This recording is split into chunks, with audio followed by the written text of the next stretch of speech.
نن راغلی یم د ننګرهار ولایت صنعتي پارکو ته.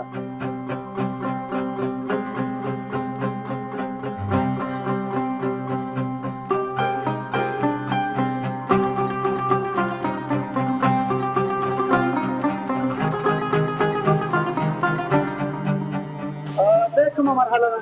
دانه ژرنده شو، آسیاب شو، بیا دلته هغه ذخیرې دي چې موږ د ډاکټر هدایت د پروسې نه وروسته اخیستل کېږي که مخکې؟ اول ډاکټر موږ ته دستور ورکوي، د ډاکټر دستور په اساس موږ تطبیقات کوو. نو حاجي صاحب دا خو ډېر زیات ماشینونه تاسو هلته کارولي دي، دا ماشینونه هم د کوم ځای نه وارد کړي دي او دا خو دا ډېر مصرف شوی دی. هم پاکستاني دی، هم د چین نه دی، هم د ایران نه دی. زیاتره همدغه ټول دا ماشینالات. څومره کسان ته ټریننګ کړي دي او ستا له دې کار نه خوښ دي، کار زده کړی که نه؟ कोई ऐसे एक काम नहीं है हमारे पास, मिसाल के तौर पर मैकेनिकल वाला बंदा है, तो अब दूसरा बंदा जो वर्कर है उसको उठा के मैकेनिकल वाला काम ले लेते हैं.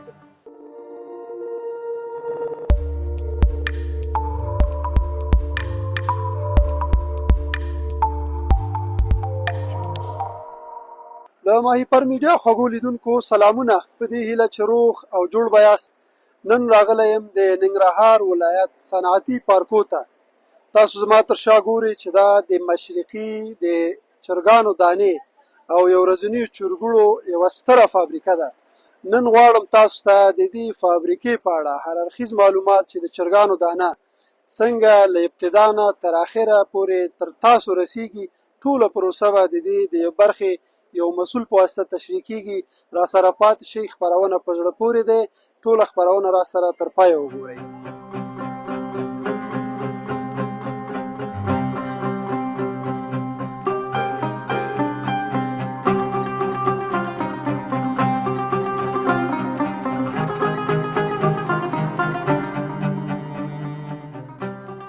راغلی یو د همدې فابریکې له یو تن مسؤل سره د دې فابریکې په فعالیتونو باندې خبرې کوو.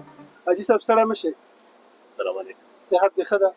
جوړې ماهیپر یوټیوب درنو ټولو لیدونکو ته هغه احساس ته سلامونه وړاندې کوم. الله مو په خیر راوله. ژوندی اوسئ. حاجي صاحب کولی شي دریم خبرې وکړې؟ دواړه ژبې موږ تاسو خپلې ژبې دي. مننه کوم له دې چې موږ ته د وخت راکړ. حاجي صاحب که د مشرقي د چرګانو د دانې فابریکه ده، البته څومره وخت شو دا فابریکه تاسیس شوې ده؟ تقریبا 15 کاله کېږي د فابریکې د ایجاد نه تر اوسه پورې. او کومې برخې پکې شاملې دي؟ تولید په برخه کې یعنې کوم کارونه کېږي؟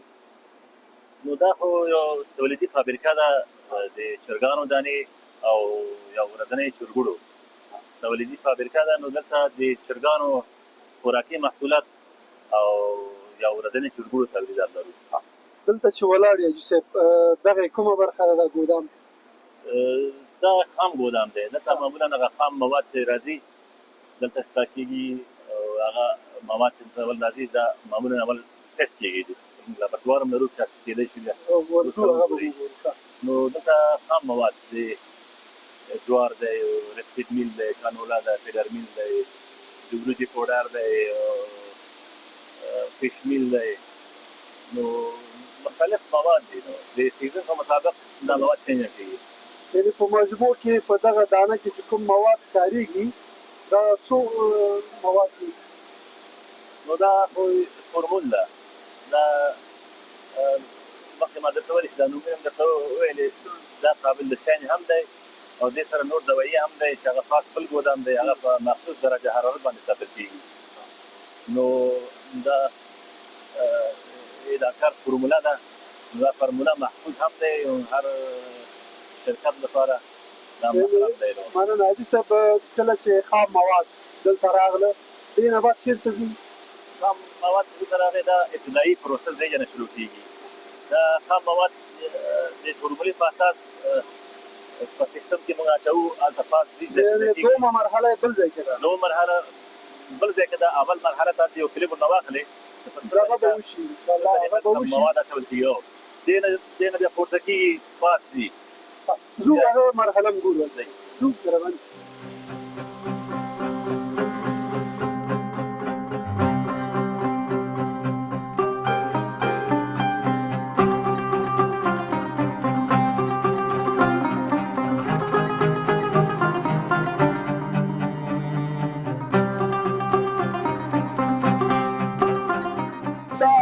کومه مرحله ده؟ اوله مرحله خو تشریح کړه. اوله مرحله خو چې کله مواد راځي اصلاح کېږي، دوه مرحله مواد راځي نو ته رنده کېږي، دلته چې رنده کېږي بیا بېرته پورته کېږي پاس ذخیرو ته. هر مواد د خپل ذخیرې ته ځي. هلته 14 ذخیرې لرو چې هر ذخیره تقریبا مجهز د شپېته ټنو 50 ټنو ظرفیت لري. هلته ځای په ځای کېږي. د هغه نه وروسته د سیستم نه په مقدار په اندازه باندې مکسر ته ځي.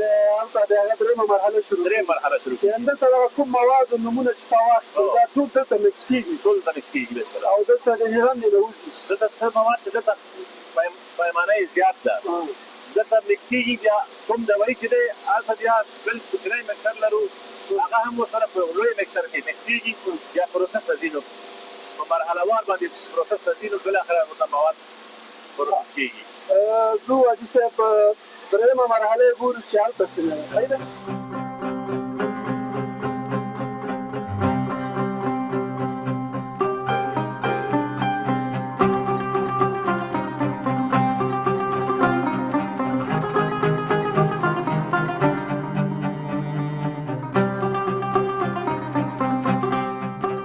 حاجي صاحب اوازونه هم دي، نو فعالیت شروع ده. خیر ګزاره به کوو. دا کومه مرحله ده؟ دا کله چې دانه ژرنده شو، آسیاب شو، بیا دلته همغه ذخیرې دي چې مواد. دې ذخیره کې هر مواد په خپل نوښت سره اصلاح کېږي، یعنې وړه شوي اصلاح کېږي. بیا دې نه وروسته د فورمولې په اساس د هر مواد نه کم د همغه ضرورت په اندازه بیا دې مکسر ته راځي. یعنې دغه کوم نومونه چې مخکې تا واخیستل د هر یو لپاره دا بېل بېل یو ذخیره ده. لاندې یو ترازو ده، لاندې یو هم ډیجیټلي ترازو ده، دا ترازو ته ورکوي. ترازو نه بیا بېرته دې ته پورته کېږي، یعنې د فارمول مطابق مواد مطابق. دلته سیستم دی، کنټرول روم دی. هلته هر څه ثبتېږي، انټر باندې سیستم ته ځي، سیستم نه بېرته مکسر ته راځي. بیا دلته یو څه دوایي نور دی، دا دوایي ده چې هلته پروسس شوی دی. دا دوایي دې هغه مواد سره یو ځای کوو چې دې نه یو پیټ جوړېږي. هغه یو پیټ استاندر زموږ چې څونه دی که نه، نو بیا دې نه وروسته دلته 3 دقیقې مکس کېږي. دا چې کله حاجي صاحب په مکسر کې ځای په ځای کېږي، د دغه موادو نه علاوه نور څه ورسره اضافه کېږي؟ هو دلته نور پروټین دی، منرالونه دي،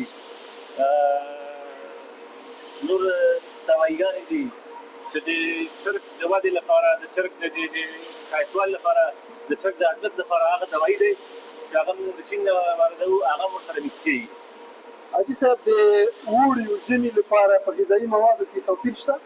صرف دوایي دی چې د اوړي لپاره یو رقم اخذ کېږي او د ژمي لپاره بل.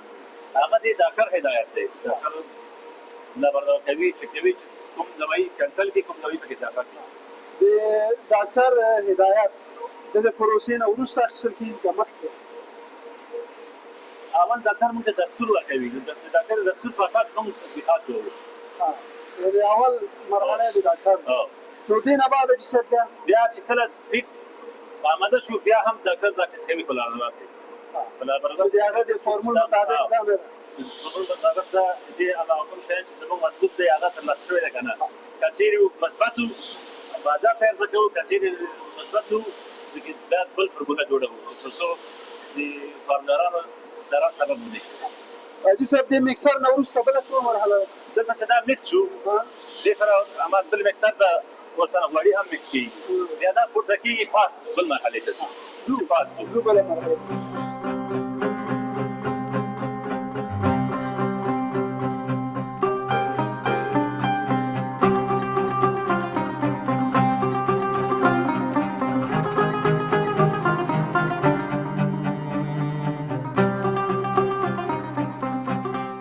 حاجي صاحب د مکسر نه وروسته دا بله مرحله یې؟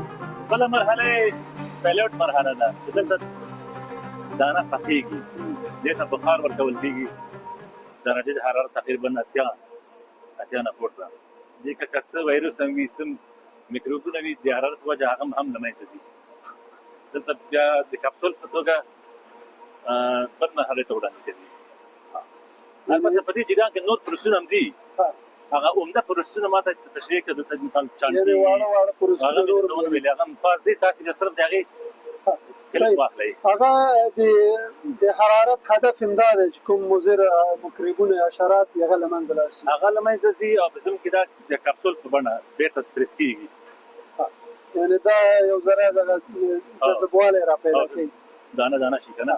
نو بیا حاجي صاحب دې نه وروسته مرحله د بسته‌بندي ده که څنګه؟ دې نه وروسته همدغه پروسې نه هم یو څه مرحلې نور دي. د هغه نه وروسته د دې پوډر بیلیږي، هغه هم د ماشین په واسطه بیرته پوډر یې بیرته څه دانه یو طرف ته ځي، پوډر یې بیا راځي، بیا پروسس کېږي. صحیح ده. ځو هغه مرحله به وګورو.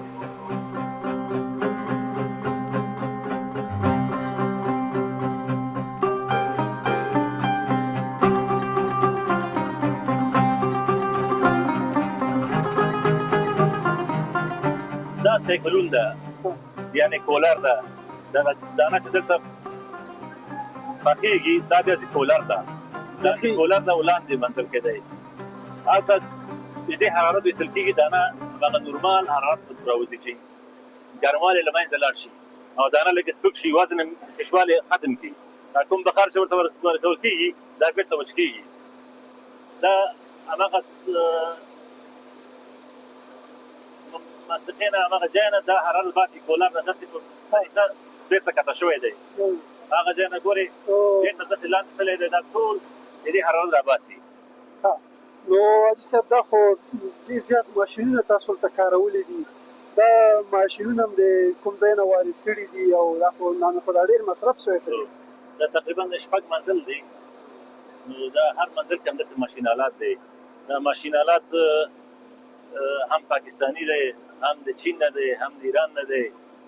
نو زیاتره همدغه ملکونه دا ماشین آلات. حاجي صاحب دلته چې دا دانه یخوالي مرحله یې وخوړه، هغې نه بعد کومه پروسه ده بیا؟ دا چې کله یخ شو بیا دا دانه آخري مرحلې ته ځي. هلته تک بندي کېږي. نو پیکینګ برخه یې ده. زه دا برخه به یې لیدونکو ته ورښیو.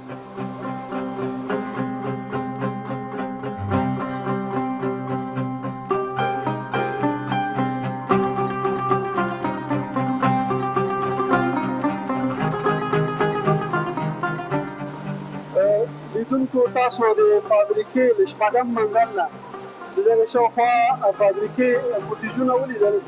اوس دغه منزل کې قرار لري، زیات پیپونه دي تاسو وینئ. نو دا پوښتنه به مو وکړو چې دا پیپونه د څه لپاره کارېږي؟ حاجي صاحب مهرباني. دا پیپونه دې ته فرنهیډ وایي. نو کله چې د خام مواد نه اولین مرحلې نه مواد ځي دا بیا دلته تقسیمېږي. دا هر پیپ یو ذخیرې ته ځي. هر نوع مواد د جوارو ذخیره جوار ته ځي او د پروټین مواد پروټین ته ځي، د فشمیل ته ځي، د کنجاړه ته ځي. البته موږ د کنجاړې 2 رقم 3 رقم کنجاړې لرو. دا پیپونه ټول هماغه دي چې دا د کمپیوټر په وسیله اتوماتیک هماغه ځای نه کنټرولېږي. دلته راتګ ضرورت نشته، هماغه ته اتومات ډول ده. دا ګورې دا ټول مواد ډک دی. دا هره ذخیره ده ګورې مواد نه ډک.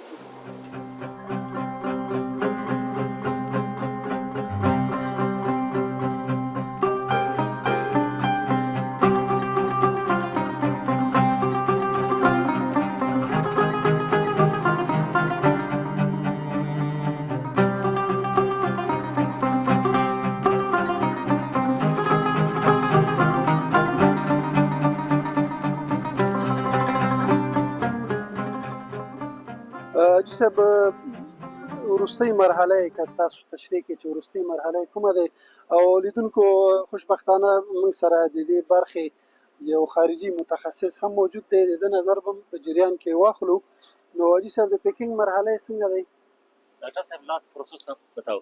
پیکنگ کا مرحلہ اس طرح کا نا کہ جب بھی پیلٹائزنگ ہوتی ہے نا، پیلٹائزنگ کے بعد مال چھان کے اس میں سے پاؤڈر الگ ہوتا ہے. اس کے بعد صاف مال اور بہترین سائز جو ریکوائرڈ ہے آگے فارمر پہ جو ریکوائرڈ ہے وہ ہم آگے پیکنگ کرتے ہیں اس کو نا. وہ پیک ہو کے پھر آگے اس کا موئسچر کنٹرول ہوتا ہے، ساری چیزوں کا ٹیسٹ کرتے ہیں. ٹیسٹ کرنے کے بعد ہم آگے کمرشل کرتے ہیں اس کو. ډاکټر صاحب څه وویلې؟ ډاکټر صاحب ویل چې دا د ورستۍ مرحله د پیکینګ مرحله ده چې دلته دانه تیاریږي. د مرحله کې د لیبرټریو ټول پروسس نه وروسته دا د فروشاتو لپاره آماده ده. دلته موږ سټاک کوو چې کله مشتریان راشي ومې استفاده کولی شي. ډاکټر صاحب آپ جو ادھر 4 سال آپ ادھر کام کریں نا، آپ کو اس فیکٹری کو مالک، اس فیکٹری کو لیبر اور سب ماحول کو آپ کی کس رقم خاطر ہے؟ آپ سب سے راضی یا آپ کو ادھر کس رقم؟ الحمدللہ ادھر بہت اچھے لوگ ہیں، بہت اچھے ورکر بھی ہیں، بہت مل کے کام کرنے والے ہیں اور بہت محنتی لوگ ہیں، اور اس وجہ سے ہم بھی ادھر کام کر رہے ہیں. ہمارا بھی ہم بھی بہت زیادہ محنت کرتے ہیں ادھر، تاکہ یہ فیکٹری جب اوپر جائے گی تو ہم بھی ساتھ اوپر جاتے ہیں. ٹھیک ہے، ہماری کوشش ہوتی ہے کہ ہمارا رزلٹ اچھا ہو، اور جس رزلٹ اچھا ہوگا تو ہمیں لوگ اچھا کہیں گے. ٹھیک ہے، تو اس وجہ سے فیکٹری والے مالکان بھی بہت اچھے ہیں. ہمارے مدیر صاحب بھی ماشاءاللہ ہمارے ساتھ بہت اچھا کوپریٹ کرتے ہیں، اور خاص طور پہ یہ ورکر جو ہیں بہت اچھے اور محنتی لوگ ہیں. د ډاکټر صاحب نه که پوښتنه وکړي ورته د کار په جریان کې د افغانانو کوم خواص تا خوښېږي او کوم داسې حرکتونه یي چې د کار په جریان کې تا باندې ښه نه لګېږي؟ ڈاکٹر صاحب آپ سمجھ گئی؟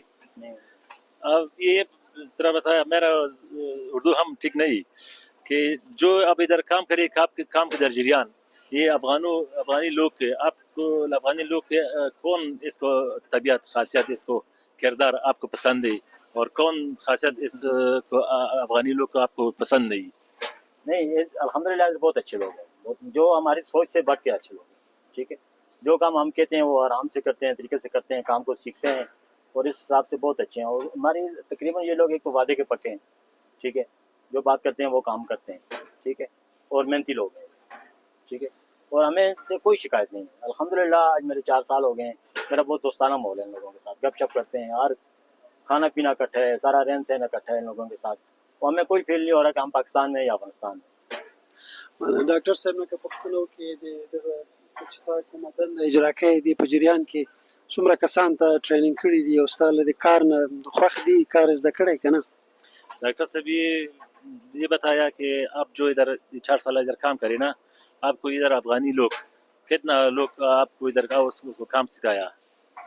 الحمدللہ ابھی ماشاءاللہ ہماری مل پوری تیار ہے، ہر بندے کا ہر کام کرواتے ہیں ہم. ٹھیک ہے، کوئی ایسے ایک کام نہیں ہے. اب ہمارے پاس مثال کے طور پہ میکینیکل والا بندہ نہیں ہے، تو اب دوسرا بندہ جو ورکر ہے اس کو اٹھا کے میکینیکل والا کام لے لیتے ہیں. اس سے اس کو سیکھنے کا بھی موقع ملتا ہے، وہ کام بھی کر لیتا ہے، ہمارا کام بھی ہو جاتا ہے، ان کا کام بھی، وہ کام بھی سیکھ لیتے ہیں. اس طرح سارے بندے آل راؤنڈر ہیں. آل راؤنڈر کا مطلب ہے کہ ایک بندہ ایک گودام میں کام کر رہا ہے وہ دوسرے میں بھی کرے گا، ایک بندہ پیلٹ چلا رہا ہے وہی بندہ میکینیکل کا کام بھی کرے گا، جو میکینیکل کا کام کرتا ہے وہی آپریٹر کا کام بھی کرے گا. اس طرح ہر بندہ ہر جگہ پہ ٹرین ہے ہمارا. ډاکټر صاحب نه یو اخري پوښتنه وکړه، ورته وایي دا د چرګانو تولیدي فابریکې په پاکستان کې هم شته، ورته دا دانې له هغه سره څه فرق لري؟ کوم چل خو به دې نه وي کړی چې کوم چل دلته نه استعمال کړی او هغه ځای کې؟ اچھا، ابھی مسئلہ یہ ہے نا کہ پاکستان میں تھوڑے مسئلے چل رہے ہیں نا، مسئلے اس طرح کے، مطلب جس طرح پچھلے دنوں سے سویابین پاکستان میں بند تھی نا، اور الحمدللہ افغانستان میں بند نہیں ہوئی سویابین. ٹھیک ہے، پاکستان میں FCR 28-29 آتی ہے فیٹ کی، اور ماشاءاللہ ادھر کی FCR 32, 33, 34, 35 تک بھی جاتی ہے. ٹھیک ہے، اگر مجھے کوئی بندہ کہے نا کہ آپ یہ فیڈ استعمال کریں گے آپ کے فارم میں یا پاکستان کے استعمال کریں گے، میں تو کہوں گا میں افغانستان کی فیڈ استعمال کروں گا. اس کا مطلب یہ ہے کہ یہاں پہ رزلٹ بہت اچھے آ رہے ہیں. یہاں پہ ایک تو مواد جو ہے وہ بہت اچھا آ رہا ہے، اور دوسرا ادھر کا ملک کا ماحول بھی بہت اچھا ہے، ملک مشینری بہت اچھی ہے. بھلے یہ پاکستان نے لگائی ہے، پاکستان والوں نے لگائی ہے ملک کی جو مشینری بھی ہے، لیکن اس کے بعد آ کے ہم نے اس کو دوبارہ سے صحیح کیا ہے، دوبارہ سے ٹھیک کیا ہے، ان کو جدید طریقے سے کیا ہے. ابھی بھی ہم ملک کو نا بہت آگے لے کے جانا چاہتے ہیں، مطلب اور جدید مطلب جتنی اچھی چیز آ رہی ہے ہم وہ لگا رہے ہیں، پرانی ختم کر رہے ہیں اور نئی لے کے آ رہے ہیں، تاکہ اس کے رزلٹ میں اور بہتری ہو، ہمارے فارمر اور خوش ہوں، ہماری ڈیمانڈ اور زیادہ ہو. اور ماشاءاللہ پاکستان سے یہ فیڈ اچھی ہے. تھینک یو ډاکټر صاحب. وروستۍ پوښتنې په صفت کې ډاکټر صاحب نه وپوښتئ چې د دغې چرګانو تولیدي فابریکې د کارونو لا ښه والي لپاره څه وړاندیزونه لرئ؟ کوم تغییرات باید نور راشي؟ الحمدللہ ہماری مشینری تو ابھی الحمدللہ کمپلیٹ ہے نا، مطلب جدید جو مشینری ہیں اس کے حساب سے ہماری مشین ٹیٹ ہے. صحیح ہے، ابھی مسئلہ یہ ہے کہ اس برق کا ایشو ہوتا ہے زیادہ، کبھی برق نہیں ہے، یہ ہماری تولید میں تھوڑا سا ایشو بنتا ہے. اور دوسرا ہمارا زیادہ مسئلہ بن جاتا ہے بارڈر کا.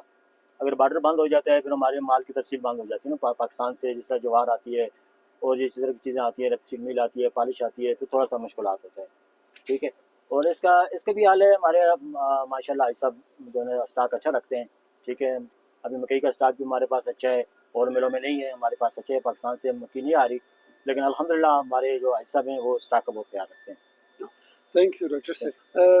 ډاکټر صاحب نه مننه، هغه مصروف او هغه خپل کار وکړي حاجي صاحب د بسته‌بندي دلته بسته‌بندي سیستم خو دغه د وینو دا بیا تاسو صادرات کوم ولایاتو ته دي کوم خارجي صادرات شته نشته؟ او الحمدلله زمونږ خو مشرقیوال فیډز میل الحمدلله ډېر د شکر ځای دی. افغانستان کې خپل ځای پیدا کړی ځان ته او ټول ولایت ته ځي، خصوصا شمالي ولایت ته، شمال شرقي ولایت ته، مرکزي ولایت ته او خپل شرقي ولایت، یعنې زمونږ محصولات ټول ولایت ته ځي او ظرفیت لرو چې ټول ولایت ته وړاندې کوو. یعنې د دوی فابریکو ایجاد سره اوس له بیروني هېوادونو چرګانو دانه نه راځي؟ بیروني یعنې د پاکستان نه بیخي دانه خو نه راځي، بلکې زموږ فیډ میل دی دلته مثال په جلال آباد کې دغه ټول فیډونه چې فعال شي خارج ته هم صادرولی شو. همدا ظرفیت شته او ظرفیت الحمدلله شته. حاجي صاحب راځو د دومره مراحل چې موږ ولیدل د وروستۍ برخې هدف د قیمتونو دی، نو اوس دې خرڅلاو په څه ډول دی؟ من د بوجۍ د څه رقم خرڅېږي؟ دا خو په بوري خرڅېږي، تن هم خرڅېږي. دا د دوه نفره جوړښت ده نو چې څونه اخلي، موږ یو بوري ورکوو تر 1000 بوري ورکوو. حاجي صاحب د وروستۍ پوښتنې او غوښتنې په صفت ستاسو د مسؤل په صفت چې دلته کار کوئ له حکومت او همدارنګه له نورو هغه نهادونو سره چې تاسو سره په دې پروسه کې دخیل دي، ستاسو غوښتنې ترې څه شي دي؟ ډېره مننه. زمونږ د دولتي مربوطه ارګانونه هر ارګان پورې چې مربوط دی زمونږ ستونزې غوښتنې ډېرې زیاتې دي. اول چې زمونږ د خامو موادو واردات دی، خام مواد واردات کله د پاکستان له خوا نه مشکلات رامنځته کېږي، کله زمونږ د افغانستان د دولت له خوا نه. په ټوله کې خام موادو واردات چې کله مشکل پیدا شي نو 20 ورځې 10 ورځې 15 ورځې چې انتقالات بند شي نو طبعا فابریکه‌داران مشکلات سره مواجه کېږي.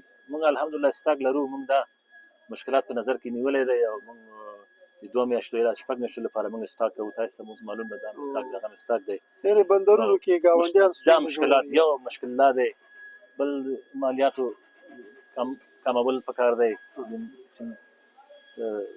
سرمایه‌داران باید تشویق شي.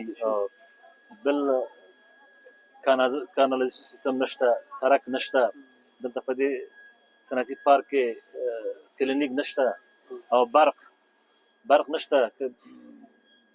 دا واقعا یا 40 ساعته خو نه که مثال موږ ته مثال پلان ورکوي چې دغه ټایم پورې تر دغه ټایم پورې تاسې برق د هغه هم کله یو چېرته شارټ کله بل چېرته، یعنې د برق تنویر هم مشکلات دی، کله یو پای کې مشکل کله بل پای کې مشکل او د برق نشتون خو عمومي ستونزه دی، خو دا مینټیننس هم لږ ځله چې وشي دولت ورته توجه وکړي نو همدا سرمایه ګزاران ده چې د دې د مالیې له ورکړې نه د دولت بنیاد تقویه کېږي او موږ الحمدلله تقریبا 200-300 کسانو ته موږ معاش ورکوو او دلته د کار کوي.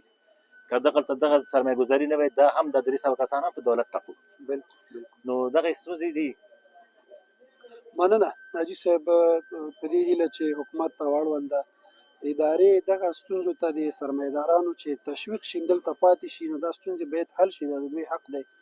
حاجي صاحب ډېره مننه چې له دومره مصروفیتونو سره دې موږ ته وخت راکړ او موږ سره مرکې ته حاضر شولې. موږ هم موخه همدا دی چې د افغانستان تولیدي فابریکې او هغه څه چې پرمختګونه دلته دي هغه د نړۍ خلکو ته، افغانانو ته، ټولو ته وروپېژنو.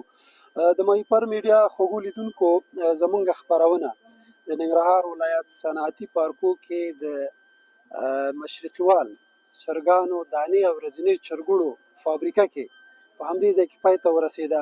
تر هغې چې بیا له یوې نوې خپرونې سره تاسو ته حاضرېږو، تر هغې مو په لوی رب سپارم. هر ځای کې چې یاست خوښ او خوشحاله اوسئ.